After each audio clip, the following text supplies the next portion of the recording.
What's good, YouTube? It's your boy Andre King coming at you today. And in today's video, I'm going to share my 5 biggest tips that can help you during the interviewing process for that new tech job that you're getting ready to get. Last year, over 70% of respondents said that the interviewing portion of the process is the most stressful. And in today's world, we all know that we definitely don't need any additional stress. So anything that we can do to alleviate or mitigate that process is definitely going to be an added bonus.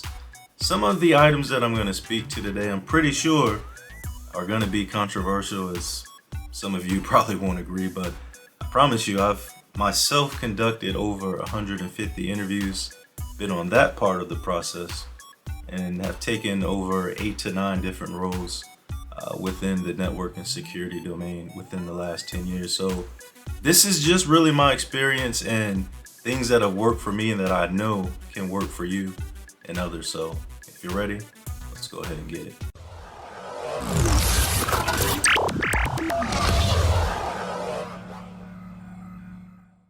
So my very first tip that I want to share, coming in at number 5, is making sure that you actually are in an adequate or proper environment. And what I mean by that is when you're doing an interview at home, you definitely want to make sure that you pick a quiet spot. There's certain sounds that you may not help, like, not gonna lie, myself here, I live in a place where there's a train that comes by every now and then. Being here long enough, I kind of know what time that operates and the toot toot or whatever horn sound makes. But you really just want to make sure that you control the things that you can. Can't control that really, but I can maybe schedule around it.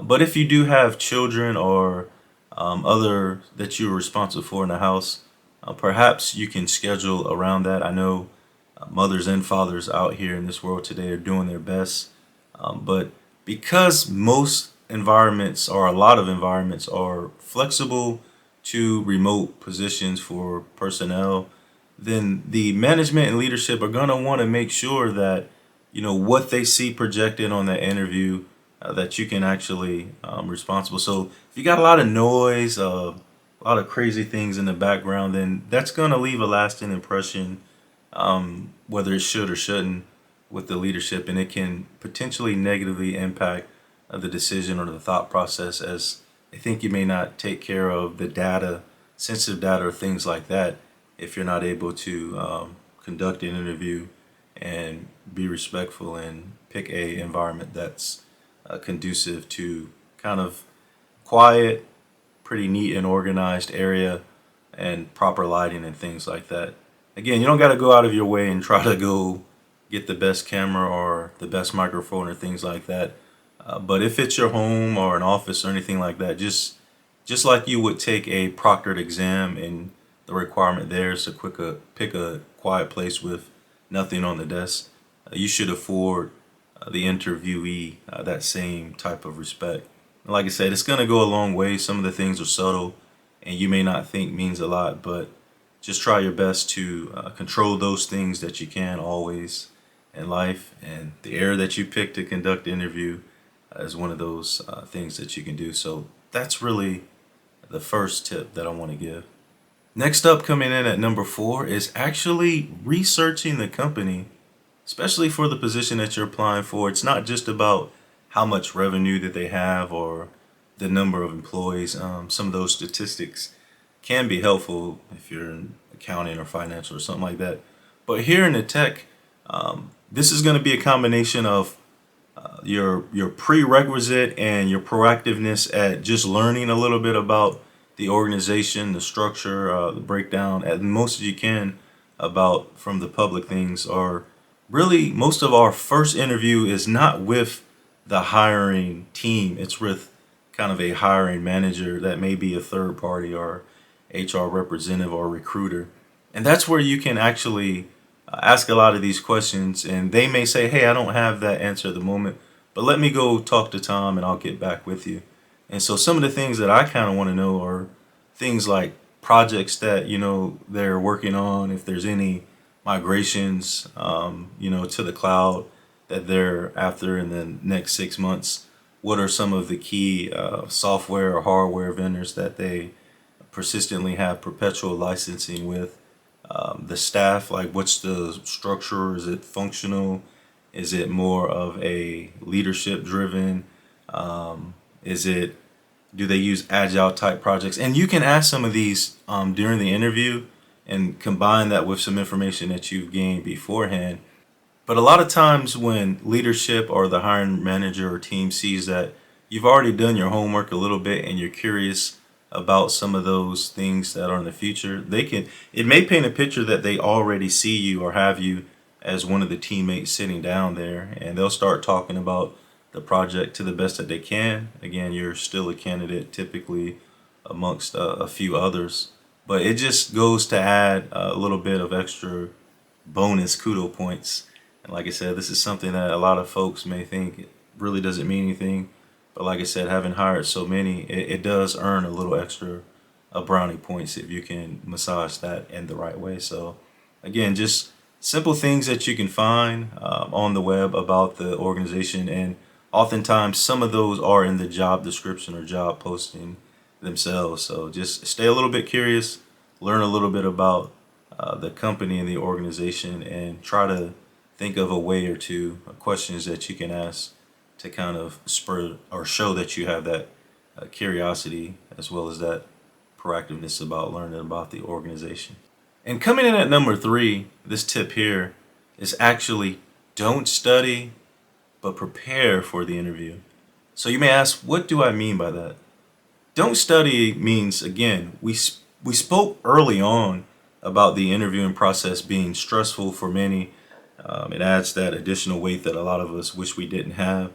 So the same holds true when you're studying for any of your certifications. Most of us know, if we've gone through that rigmarole, that some people study right up until the last few minutes of the test. And like I said, it can help some folks, but it's not one that I typically advocate, because you know what you know the night before an exam, and the same holds true for an interview. This can depending on if you're interviewing for an entry level, intermediate, or advanced position.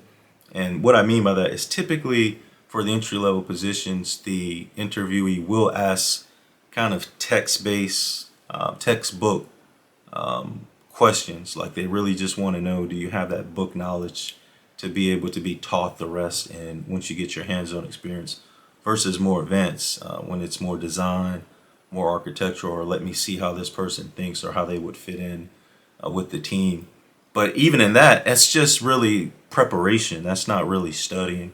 In my opinion, being prepared also is being able to tell a story. Oftentimes, candidates will answer a question by just saying what an acronym stands for, not what it means. So if someone says, hey, what's BGP? Oh, it's Border Gateway Protocol and uses TCP port 170. Like we know again that book answer, but I'd prefer for a candidate to say, well, BGP, it can be an exterior gateway protocol, but it can also be used as an interior gateway protocol. Most organizations don't really use it with IGP, but if there's certain parameters or attributes that are needed that one of the other interior dynamic protocols like EIG or PROSPF is not able to have, and if you really need to be able to manipulate some of those variables, then it's suitable to use as an IGP. But typically it's one of those protocols that's not the language of the internet, but we know through the autonomous system or the ASNs that it describes the different extranets. And so we can see kind of through those different hops how far a packet has traveled through the different management domains. Like, tell a story, like, while also explaining that book knowledge detail. And that's what I mean by preparing. Just be prepared to tell your story in your own words and not just study the book per se. Again, just simple answer that just came off the top of my head. And like I said, that just goes a long way in demonstrating not only that a candidate is suitable, not to say for a position, but that they actually understand not the fun, in combination with the fundamentals, that they also have a different type of thinking where, because a lot of it is in this field is not just what can you do by yourself, but amongst the team. So if you get a problem that, of course you can knock it out in 5 minutes, but you got a team of three or four other people. You take all the tickets and you don't share that knowledge because, oh, that person doesn't understand it this way or they take too long. Like, that's not what life as well as a team in the tech world is all about. Even if this person, that person, and this person in front of you learns a little bit different way, just being able to sit, observe, synthesize knowledge, listen, and change the tone or change the way you explain things. That's one of the greatest skills in tech is being able to listen, observe, know a team or understand a problem, and depending on who's on that other side, being able to break that component down into a more easily digestible chunk of knowledge. And like I said, teams will respect you if you just take the time to respect that we don't all come from the same path or we don't all speak or talk the same way. And so, like, I know I beat this one up to death, but like I said, it's pretty valuable. It's one of those intangible things that's not really visible. People, what does he mean study versus preparing? But hopefully that made a little bit of sense. And like I said, I hope you can just take that one into your habits of conducting interviews. So let me move on here. Coming in at number 2, I'm not gonna lie, this is my tried and true. It's really my number one tip. Like, it's my baby. It's the one that I ain't gonna say I came up with. I don't come up with anything in life. We remix it. But this one almost always gets me to where I need to be. And that is overtalk your introduction. So typically when we start an interview, the first question 80% of the time is going to be either tell me a little bit about yourself or what brings you to the table here? Why are you looking for a job, etc., etc. It doesn't start off right there into technical. But really what I've learned or a great sense of gaining is if you can overtalk that first question and really answer like 4 or 5 questions that interviewer, I've been saying it wrong, apologies there, the person that's interviewing you is going to ask down the road. If you hear this question after you're done, thank you so much. I actually answered 2 or 3 of the questions they were going to ask you. I'm not going to say you've got them, but like you've done a good job there in your introduction. So just random off the top of my head, let's say if I'm interviewing for a network engineering position with, let's say a company that's 80% in the cloud, small footprint on-prem, Cisco, Palo Alto, Juniper. They're looking for someone to come in, and the job description is very vague. They throw out their solar winds, manage this, engineer that. So it's hard to make what they really want in that position. Then what I'm going to say, if they say, well, hey, Andre, tell me a little bit about yourself. My response would be something like this. Thank you so much. My name's Andre King, and for the last 2 years, I've been working with insert company name here, predominantly working to migrate our environment from on-premise to the cloud for our customer, insert customer name here. Along that process, it was an arduous journey, but it taught me a lot of things and allowed me to strengthen a lot of my skills. Working as a team, we started off planning, observing, and getting those or gathering the customer requirements up front because we know that the end result was to have all of those applications secured and deployed in a cloud environment. But we had a lot of different problems that were unique to this customer that came up. And then this is where you start pivoting and telling the tale, and you insert those technologies. You say something like, so customer X had, you can put numbers, but really they're not looking for that. But they had an environment that really was just layer 2 all the way up to the core. And we saw an opportunity for migrating to the cloud and taking advantage of AWS's network firewall managers to where we could actually have visibility into those packets by putting those SVIs on-prem, by putting basically the gateway at the edge so that all east-west traffic, inbound, outbound, would be visible and inspected, etc., etc. So part of my task during that time on the team was identifying that, coming up with the proper plan to ensure that no traffic was dropped, ensuring that the design was documented as is, as well as what we had there at the end. So I had a lot of experience coming up with those visual diagrams and outlining it and implementing the transit gateway, which is pretty cool as well. We knew that we were going to have multiple accounts that needed to connect to this one shared account that had the shared resources. So we implemented a multi route table on the transit gateway so that we could segregate traffic depending on the 10. So, long story short, again, I could go on forever, but if you can tell the tale about yourself, where you started, some of the things that you worked on, again, reading that job description, the technologies that you use, throw in some of those vendors that you know that they have there, and then how you saw a problem as a team and as an individual and how you overcame it, how you documented it, and then at the end, just kind of basically bring them full circle and speak to what you learned and some of the lessons learned as well. And then those first, I mean, sometimes I take 5 minutes answering one question, but typically it's about a 3 minute answer. And by then you've really got 2 feet in the door. But that's one of the most people really think it's just tell me a little bit about yourself. I'm from North Carolina. I've got, if you say you got a wife or like, it's nothing wrong with answering in that way, but really it's a chance because in conversation in life, the person that is asking the questions typically has the upper hand, if not always. And so we know that we have to answer the questions when we're on this side of the seat in an interview. But this is one of those small cheat codes to where you can kind of take control and without saying, well, let me talk about this question that you didn't ask.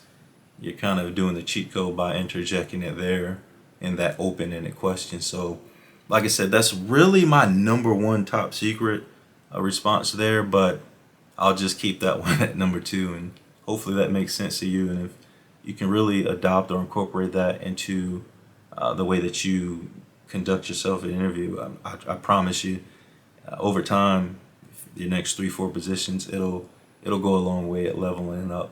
But my number one tip is, again, actually, to just be yourself. And I mean this not only, I know it's not well, it is part of the interview, but it's not really what we're talking about. But being yourself also includes in your resume, just telling the truth.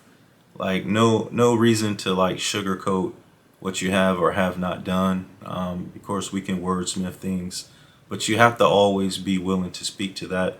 When I interview people, I'm not gonna lie. You can give me anyone's resume 3 to 5 minutes before I don't even know that I'm doing an interview.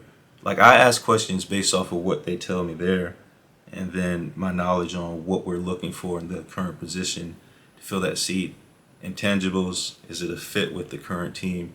And is it future thinking? Like all of these kind of intangibles, it's the way I conduct interviews. So it's very dialogue driven. It's not typically like this one 3 words is going to be like I don't ever interview in that style.